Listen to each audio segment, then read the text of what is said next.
Hello my YouTube family, कैसे हैं आप लोग। आई होप अच्छे होंगे, मैं भी अच्छी हूँ। और ये ब्लॉग है मंडे का।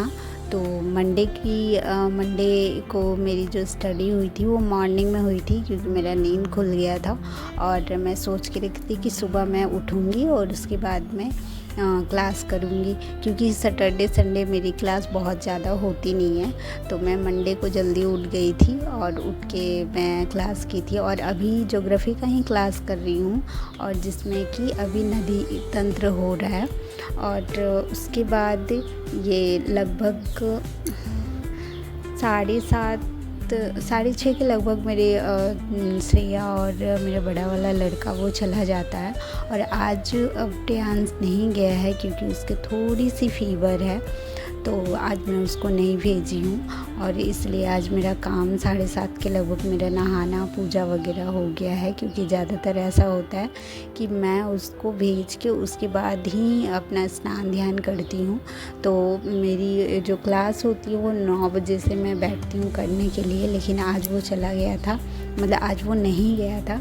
तो इसलिए मेरा काम तो जल्दी हो गया, क्योंकि उसको रेडी करना वगैरह ये सब नहीं था, तो काम जल्दी हो गया। लेकिन आज मैं कितना क्लास कर पाऊँगी, और मैं सारा दिन क्या करती हूँ, क्या वजह होता है कि मैं बस दिन में 1.5 या 2 घंटे की ही क्लास करती हूँ। आज मेरी इस ब्लॉग में आप ये देखिएगा कि मेरे बच्चे जिस दिन घर में रहते हैं उस दिन कैसा माहौल रहता है मेरा, मैं क्यों पढ़ने नहीं बैठ पाती हूँ। तो आज के ब्लॉग में आप वही देखेंगे। और आज उत्कर्ष स्कूल गया है, प्रियांश नहीं गया है, तो मैं यहाँ पे पढ़ने तो बैठ गई, स्टडी करने क्लास करने के लिए। लेकिन इस क्लास के बीच में मैं कितनी बार उठी हूँ ये मैं आपको बता नहीं सकती। कभी उसे दूध चाहिए, कभी खाना चाहिए, कभी टीवी ऑन करो, कभी ब्रेक आ गया, कभी दूसरा चैनल चाहिए। तो उसका यही चल रहा है अभी। और यहाँ पे मैं दिखा रही हूँ नदी ख़त्म हो चुकी है, नदियाँ भारत की नदियाँ ख़त्म हो चुकी है। और यहाँ पे भारत का शायद सीमा क्षेत्र सर करवा रहे थे तो इस लेक्चर में। तो और ये ना लेक्चर बहुत ही छोटा है, 2 घंटे का था, तो जल्दी हो गया था। और आज फर्स्ट टाइम मैं टाइमर लगा के क्लास करने बैठी थी। और मैं क्लास आज 10 बजे के लगभग करने बैठी थी। उसके पहले मैं उसके साथ थोड़ा टाइम स्पेंड की, क्योंकि उसका तबीयत ख़राब था। तो वो काम तो मेरे नहान ध्यान तो जल्दी हो गया, लेकिन मैं तुरंत पढ़ने नहीं बैठी थी। और पढ़ने में एक बार स्टडी करने बैठी, लेकिन बीच में वो डिस्टर्ब किया तो फिर उठ गई थी। और फिर जब दोबारा मैं 10 बजे बैठी थी, तो आज मैं टाइमर लगा के बैठी थी कि मैं कितना देर क्लास करती हूँ। और आज आप देख सकते हैं कि आज मुझे कपड़े सजाना था, लेकिन वो मैं कर नहीं पाई, क्योंकि ये घर में है। और मैं ऐसा सोची थी कि मंडे को सब चले जाएंगे तब मैं सजाऊंगी। तो ये देख लो, मैं क्लास करने बैठी और इनका आ गया कि टीवी चैनल चेंज करना है, और टीवी चल रहा है। तो फिर भी इनको नहीं देखना है कि मम्मा क्या हो गया टीवी में, देखो। तो एक बार उसको उठा कर लेकर आई। और फिर यहाँ पे मैं खाना चढ़ाई थी, तो मुझे बीच बीच में रुकना भी था खाने को देखने के लिए। तो अभी मैं बस दाल चढ़ाई थी।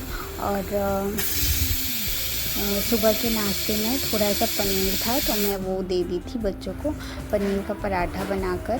तो पनीर का पराठा बहुत ही थोड़ा सा ही बना था, एक बचा हुआ था, 2, तो एक थोड़ा सा ये खाया, थोड़ा मैं खाई, तो नाश्ता हो गया था। लेकिन मैं खाना जल्दी चढ़ा दी थी, क्योंकि 10 बजे मैं क्लास करने बैठी थी और 11 बजे तक चीकू चला आता है।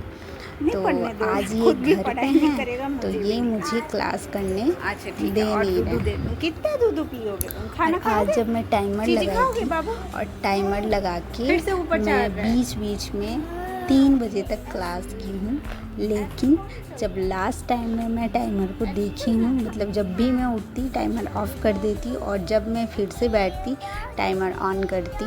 तो मेरी आज की जो क्लास इस बीच हुई है वो सिर्फ़ और सिर्फ 1.5 घंटे की ही थी। मतलब 1.5 घंटे ही मैं पढ़ाई कर पाई इन लोगों के बीच में, 10 बजे से 3 बजे तक। हाँ, बीच में मैं खाना भी बनाई, इन लोगों को भी संभाली। तो वो सब ये मतलब जब मैं बैठती तब मैं टाइमर ऑन कर लेती। और अभी यहाँ पे प्रियांश को मैं दूध वगैरह दे के थोड़ा सा उसके साथ खेल कर उसे खिलाकर मैं आई हूँ। और यहाँ मुझे भयंकर वाली गर्मी लग रही है क्योंकि आज मैं सर्द हुई थी और मंदिर जाना था, तो मैं मंदिर वगैरह से सुबह ही पूजा कर ली थी। वो उस टाइम घर में टीवी देख रहा था और पास ही में मंदिर है, तो मैं तुरंत पूजा करके चली आई थी। और यहाँ पे मैं ये देख रही हूँ कि पता नहीं मेरे गाल पे पिंपल्स जैसा क्या हुआ है, बट मैं नज़दीक से देखी तो मुझे कुछ समझ में नहीं आया। तो यहाँ पे बहुत दिन के बाद मैं ऐसे चोटी की हूँ। और चोटी करने के लिए हर सुबह मैं श्रेया को यही कहती हूँ कि खुद की चोटी खुद किया करो, अब तुम बड़ी हो गई हो, खुद चोटी बना सकती हो। बट वो सीधा कहती है मम्मी मुझे चोटी करना नहीं आता।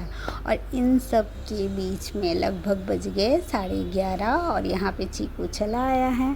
और चीकू आते ही अपने खिलौने की टोकरी लिया, उसमें जो भी वो खिलौना रखता है लेके, और फिर वो वापस शुरू हो गया। और अभी आप देख सकते हैं इसके फेस पे पसीने वगैरह हैं, पर ना ये कपड़ा खोला, मतलब आते ही जो ये खिलौना रख के जाता है, जिस चीज़ से खेलता है अगर ये रख के जाता है, आते ही सबसे पहले उसी चीज़ को वो ढूंढता है कि बाबू कहाँ रखा, कहीं बाबू खेल तो नहीं रहा उससे। और आके यहाँ पे अब आप देखोगे कि मैं इसके साथ मतलब कैसे होता है, मतलब इसके आने के बाद तो फिर बिल्कुल भी पढ़ाई नहीं हो सकती है। बीच में जो मैं 3 बजे के लगभग पढ़ने बैठी थी वो तब बैठी थी जब प्रियांश 2 बजे सोया था। उसके बीच भी मैं ये उत्कर्ष का होमवर्क करवा रही थी, तो इसके वजह से। और लेकिन आज मुझे पता चला कि इन लोग के रहते भर मेरी पढ़ाई। और यहाँ पे मैं उसके कपड़े खोल रही हूँ और उसके कपड़े के अंदर से एक छोटी सी चींटी निकली और मैं उससे पूछ रही हूँ कि ये तुम्हें चींटी नहीं काट रहा था? तो वो कह रहा है नहीं मुझे तो चींटी नहीं काट रहा था। शायद चींटी को समझ में आ गया चींटी नहीं काट रहा था मुझे। और आप देख रहे हो इन लोगों को कितना बहलाना पड़ता है, आपको एकदम कार्टून पीस बन के उनकी हाँ में हाँ मिला के उसके बाद इनसे काम निकलवाना पड़ता है और इनकी काम करनी पड़ती। अगर ये इसको है ना कि चुपचाप अगर इससे बिना बात किए अगर आप इसको, तो ये एक जगह बैठ ही नहीं सकता।